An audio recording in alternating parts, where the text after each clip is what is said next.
Third part पे क्या दिया है, the point P lies in the fourth quadrant. Fourth quadrant यानी कि यहाँ पे लाई करता है। यहाँ पे जो y के कोऑर्डिनेट्स हैं वो नेगेटिव होंगे सारे के सारे।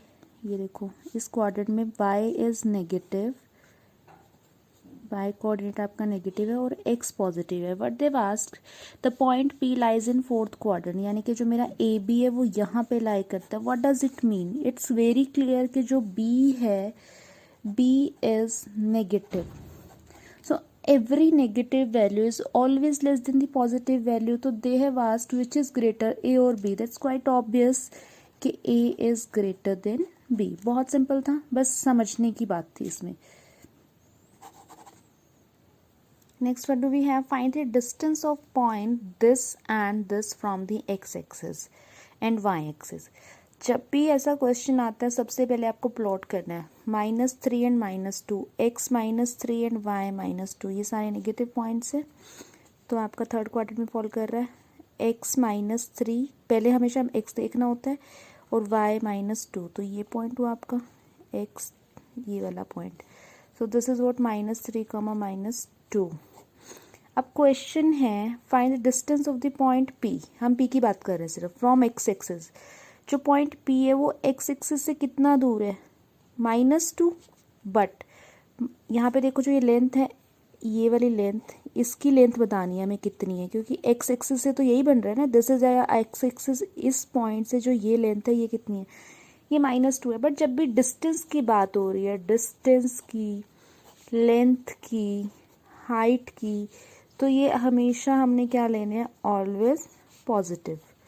तो हमेशा पॉजिटिव लेना। तो ये 2 आ रहा है तो हमेशा लिखेंगे हम इसको positive, that it is 2 units distance from x axis. किसका? Distance of p। लिख लो यहाँ पे डिस्टेंस ऑफ p। सिमिलरली हमें ढूंढना है distance of p from y axis. इसी पॉइंट का डिस्टेंस हम y एक्सिस से ढूंढ रहे हैं। This is our y axis. y axis से इस पॉइंट का डिस्टेंस कितना है? -3, but we can not take negative, तो this is 3 units. Next point हमें गिवन है 5,0, तो x5 y0 इसी लाइन पे होगा। वैसे भी हमें पता है कि x एक्सिस पे y always 0। So this is my point Q। अब इस Q पॉइंट का distance of Q from x axis यहीं पे रह गया ये, दैट मीन्स 0। और distance of Q from y axis से कितना दूर है? ये वाला पॉइंट, ये वाला पॉइंट, ये y एक्सिस है, ये पॉइंट y एक्सिस से आप देखो 5 यूनिट्स दूर है। तो इसकी ट्रिक क्या है सिंपल याद रखने की? जब x एक्सिस की बात हुई है तो y कोऑर्डिनेट देख लो, जब y एक्सिस की बात हुई है तो x कोऑर्डिनेट देख लो, तो but take it positive. See next question, very interesting. The perpendicular distance of a point from x axis. Perpendicular distance of a point from x axis. x axis से जो उसका डिस्टेंस है, ये x axis वो आपका यहाँ से यानी कि ऊपर की तरफ आप जाओगे तो it is always 4. And the perpendicular distance from the y axis is 5. जब इस साइड जाओगे तो it is 5. तो पॉइंट हमारा कहाँ आ गया? पॉजिटिव डिस्टेंस लेने हैं दोनों। फिलहाल हमें डिस्टेंस हमेशा पॉजिटिव ही लेने हैं, बट उन्होंने बोल दिया कि फर्स्ट क्वाड्रेंट में ही लेना है। फर्स्ट पार्ट में, फर्स्ट क्वाड्रेंट में अगर आप पॉइंट ले रहे हो तो ये लेंथ आपको 4 लेनी है, ये लेंथ आपको 5 लेनी है। तो यहाँ पे आपका 5 है, यहाँ पे आपका 4 आ रहा है, तो दिस पॉइंट इज दिस। तो दिस इज व्हाट, ये 4 यूनिट्स है और ये लेंथ 5 यूनिट्स है। तो ये हमेशा y एक्सिस को रिप्रेजेंट करता है, x एक्सिस को। ये 4 हो गया, ये 5 हो गया, अगर ये कोऑर्डिनेट आपको फर्स्ट में लेने हैं। और यही कोऑर्डिनेट अगर आपको सेकंड में लेने हैं तो सेकंड में आपका क्या नेगेटिव हो जाएगा? इस साइड आपका x नेगेटिव होता है, तो यानी कि -4,5।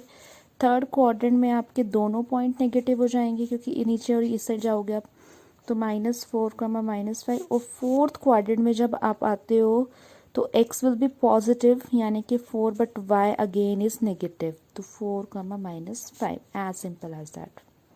Next question we have the 3 coordinates of a parallelogram ABC। ABCD कोई पैरेललोग्राम है आपका, हमें इसका फोर्थ कोऑर्डिनेट यानी कि D फाइंड करना है। और ये क्वेश्चन आप यूजिंग ग्राफ्स करोगे, बिना ग्राफ के आपके नहीं निकलेंगे, तो कीप इन माइंड कि ग्राफ्स यूज़ करने हैं. And also find the mid points. अब पैरेललोग्राम होता क्या है? What is a parallelogram? जिसकी opposite sides are parallel and equal. तो पहला कोऑर्डिनेट -2, x -2 y भी -2 लेना है. तो आपका जो a है यहाँ पे आएगा ये -2 एंड ये भी -2. सो a के कोऑर्डिनेट्स -2, -2. नेक्स्ट कोऑर्डिनेट है x6 y2. फर्स्ट कोऑर्डिनेट दोनों पॉजिटिव है. x6 y2 this is here. Then x positive y negative. Fourth coordinate x4 y -3. x4 y -3.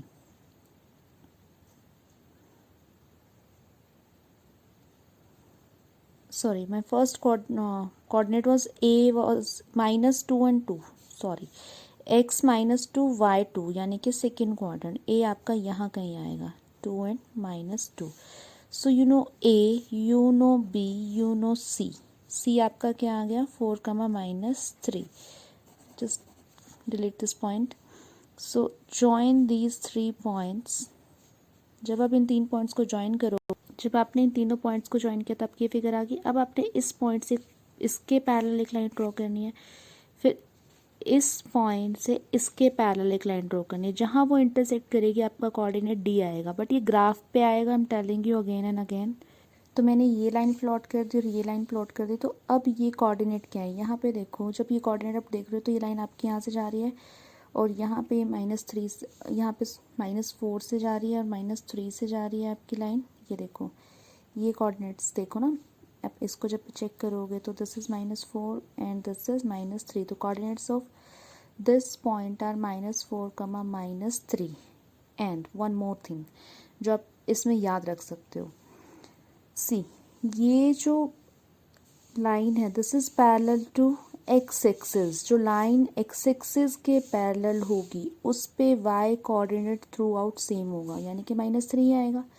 And जो लाइन आपकी y एक्सिस के अगेंस्ट होगी, y एक्सिस के against रहेगी आपकी, will find the coordinates using plotting graph on graph paper. तो वैसे तो आपको ग्राफ से मिल जाते हैं, बट यहाँ से एक आइडिया ले सकते हो कि this coordinate is going to be same, क्योंकि आपका यहाँ पे क्या है, ये हमेशा -3 से होके जा रही है लाइन, स्ट्रेट लाइन है. तो this coordinate will be same. Anyways, now we have to find the midpoints. How would we find the midpoints? We have to find the midpoints of CD. Given है question में find midpoint of CD find करना है आपको. जब आप CD का midpoint find करोगे तो यहाँ पे देखो इतना लेंथ और इतना लेंथ should be same. तो इस point के जो coordinates होंगे that is midpoint. तो इस कोऑर्डिनेट पे आपका, पहले तो इसकी लेंथ देख लो कितनी है. इसकी लेंथ हमारी कितनी है? ये कौन सा एक्सिस के पैरेलल लाइन है? एक्स एक्सिस के, तो हमें कोऑर्डिनेट y चेक करना है. तो 3 यूनिट्स इधर लेंथ है, 3 यूनिट्स इधर, टोटल 6 हुई. तो ये वाला पॉइंट ऑलवेज व्हाट -3, y आपका -3 है और ये y एक्सिस पे जो x है आपका हमेशा 0 होता है. तो let m be the mid point and the coordinates are 0, -3. बड़ा इंपॉर्टेंट क्वेश्चन है. हमें एक आइसोसेलेस ट्राइंगल गिवन है. आइसोसेलेस ट्राइंगल क्या होता है? जिसकी दो साइड्स कोई भी इक्वल होती हैं. तो OA is equals to AB which is 13 units. Okay, OB given है 10 यूनिट्स. हमें OAB तीनों के कोऑर्डिनेट्स फाइंड करने हैं. OA representing your origin, O के कोऑर्डिनेट्स आपको मिल गए. अब B के कोऑर्डिनेट्स ढूंढने हैं. हमें लेंथ पता है, तो अगर हमारे पास लेंथ है तो पहले मैं एरिया ऑफ ट्राइंगल ढूंढने की कोशिश करती हूँ. एरिया ऑफ ट्राइंगल होता क्या है? एरिया ऑफ ट्राइंगल होता है half into base into height. So my base OB is given 13, but I do not have height. Height है नहीं हमारे पास. तो what I can do here, I can find this height using this 13, this is 10, this 10, तो this is midpoint, तो this would be 5, क्योंकि in isosceles triangle perpendicular bisects the base. तो यहाँ पे ये आपका 5 हो गया. तो अब पाइथागोरस लगा लो. पाइथागोरस सबको आती होगी. ट्राइंगल ए ओ एम पे लगा रहे हैं तो दिस इज व्हाट दिस का स्क्वायर प्लस दिस का square is equals to O A square, यानी कि A M square is equals to O A square minus O M square. That will give you 13 square minus 5 square, which will give you 12 square. Therefore AM would be 12.